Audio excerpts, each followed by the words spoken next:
কি তুমি আমাকে থাপ্পড় মারতে পারলে? আরে আমি তো তোমাকে মারতে চাই না, এই তোমার গালে মশাটা পড়েছিল, আমি মশাটাকে মারতেছিলাম। কই মশা? এই যে। খিরে গেল কই? আরে আমিও মশা হয়ে যাই ওষুধ খেয়ে।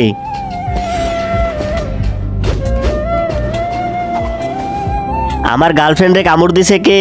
আমি কামড় দিছি, তুই কি করবি? আমি তোমাকে কিছু করতে পারবো না, কিন্তু তুমি যদি আমার গার্লফ্রেন্ডের কাছে যেয়ে না বলো তাহলে আমার গার্লফ্রেন্ড আমাকে ছেড়ে চলে যাবে। প্লিজ আমার সাথে চলো। আচ্ছা ঠিক আছে, আমি তোমার গার্লফ্রেন্ডের কাছে সব বলবো, কিন্তু আমাকে 1 গ্লাস রক্ত দিতে হবে। আচ্ছা ঠিক আছে। এবার বল। আরে ও তো তোমাকে মারে নাই, ও আমাকে মারতে গিয়ে তোমাকে চড় দিয়েছে। ওর কোনো দোষ নেই। সরি বাবু, আমাকে মাফ করে দাও, আমি বুঝতে পারিনি তোমাকে। ঠিক আছে বেবি, চল এবার। আমি তোর ইচ্ছে পূরণ করছি, এবার তুই আমার ইচ্ছে পূরণ কর। আচ্ছা ঠিক আছে, তুমি একটু ওয়েট করো, আমি আসতেছি। একজন মা কতটা আপন হয়, যার মা নেই তাকে জিজ্ঞেস করো। তাই আজকে দেখবো এই প্রাণপ্রিয় মায়ের জন্য কয়জন লাইক সাবস্ক্রাইব করে দেয়। আর যারা মাকে ভালোবাসো না তারা সাবস্ক্রাইব করো না। এই যে তোমার জন্য রক্ত নিয়ে এসেছি।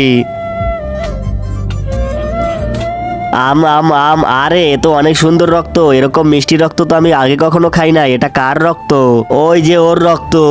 আরে এই শ্যামরা, তুই আমার রক্ত খেয়েছিস, অনেক মজা তো। আরে থু থু থু, আরে তুই আমাকে হিজলার রক্ত খাওয়াইছস, দেখ থু।